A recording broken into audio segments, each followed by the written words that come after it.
రెండు తెలుగు రాష్ట్రాలు వరద నీటిలో మునిగిపోతున్నాయి. ఆంధ్రలో కృష్ణా నది ఉప్పొంగడం, తెలంగాణలో దక్షిణ తెలంగాణ జిల్లాలన్నీ, ఉత్తర తెలంగాణలోని నిజామాబాద్, కరీంనగర్ జిల్లాలు నీట మునిగిపోయాయి.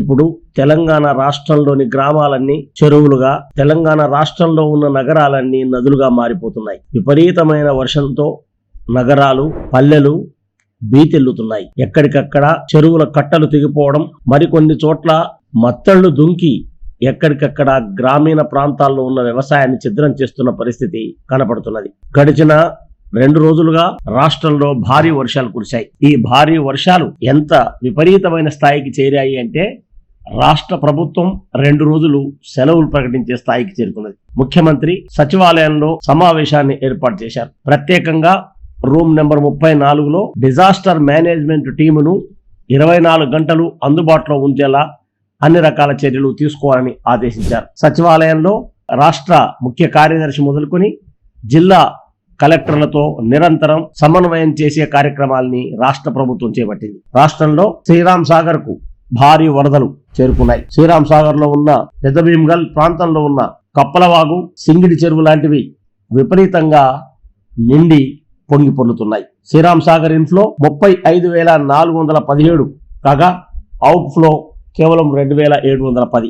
గడిచిన 5 సంవత్సరాలలో ఇంత భారీ వర్షాలు పడలేదని వాతావరణ శాస్త్రజ్ఞులు అంచనా వేస్తున్నారు. తెలంగాణ జిల్లాలో 24 గంటల్లో రికార్డైన పరిస్థితులు ఇలా ఉన్నాయి. గ్రామాల్లో 20 జిల్లాల్లో విపరీతమైన వర్షం కురిసింది.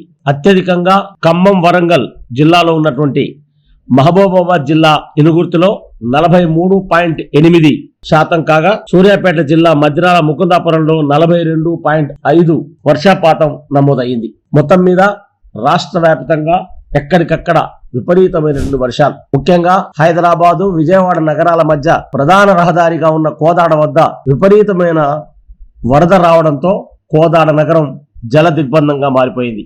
సూర్యాపేట జిల్లాలో అనేక ప్రాంతాలు, ముఖ్యంగా బిక్కేరు వాగు పొంగి పొర్లుతుంది. దండు మైసమ్మ దేవాలయం వద్ద రోడ్డు దాటలేని పరిస్థితి కొనసాగింది.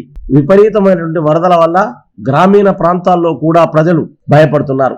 కొన్ని చోట్ల ప్రజలు ఊర్లు మునిగిపోవడంతో ఇండ్ల మీద నిలబడి ఆర్తనాదాలు చేస్తున్నారు. వరంగల్ జిల్లా తొర్రూరు ప్రాంతంలో ఈ పరిస్థితి కొన్ని గ్రామాల్లో ఏర్పడింది. దీనికి తోడుగా రాష్ట్ర వ్యాప్తంగా ఉన్న ఈ పరిస్థితిని కంట్రోల్ చేసేందుకు ఎక్కడికక్కడ అధికారులు, ప్రతిపక్ష పార్టీల నాయకులు కూడా ప్రమత్తం కావడం, దానికి తోడు చిరంజీవి లాంటి సినీ నటుడు, పవన్ కళ్యాణ్ లాంటి సినీ నటుడు రాష్ట్రంలో ఉన్న తమ అభిమానులు ఎక్కడికక్కడ ప్రజలకు సేవ చేయాలని పిలుపుకోవడంతో ఎక్కడికక్కడ సేవా కార్యక్రమాలు, అందుబాటులో ఉండే కార్యక్రమాలు, పార్టీల కార్యకర్తలు వారి నాయకుల పిలుపుల మేరకు పనిచేస్తున్నారు. రాష్ట్రమంతా గందరగోళంగా వరద బీభత్సంతో నిలబడి ఉన్నది. ఇలాంటి పరిస్థితి గతంలో ఎన్నడూ లేదు. గడిచిన 5 సంవత్సరాల్లో ఎన్నడూ లేనంతగా వర్షాలు కురవడం, అన్ని నదులు, ముఖ్యంగా అన్ని ప్రాజెక్టులు పొంగి పొరలడంతో రాష్ట్ర వ్యాప్తంగా ఇలాంటి పరిస్థితి కొనసాగుతున్నది. అధికారులు జాగ్రత్తగా ఉండాలని, ఏ అవసరం లేకుంటే బయటికి వెళ్లవద్దని, ఏదైనా అవసరం ఉంటే మాత్రమే రావాలని సాక్షాత్తు ముఖ్యమంత్రి ప్రకటించారు. రేపు పాఠశాలలన్నింటికీ సెలవు ప్రకటించారు. ఇంటి నుంచి బయటికి వెళ్లవద్దని చెబుతున్నారు. హైదరాబాద్ నగరంలో హుస్సేన్ సాగర్ విపరీతంగా వస్తున్న వరదతో నీటిని కిందికి వదిలారు. అంతేకాదు హైదరాబాద్ నగరంలో గడిచిన 2 రోజులుగా కురుస్తున్న వర్షాలు భయంకరంగా ఉన్నాయి. ఇలాంటి పరిస్థితి రాష్ట్ర వ్యాప్తంగా నెలకొనడంతో వర్షాలు మరి 2 రోజులు ఉంటాయని వాతావరణ విభాగం ప్రకటించడంతో ప్రజలు అలర్ట్ గా ఉండాలని రాష్ట్ర ప్రభుత్వం విజ్ఞప్తి చేస్తున్నది.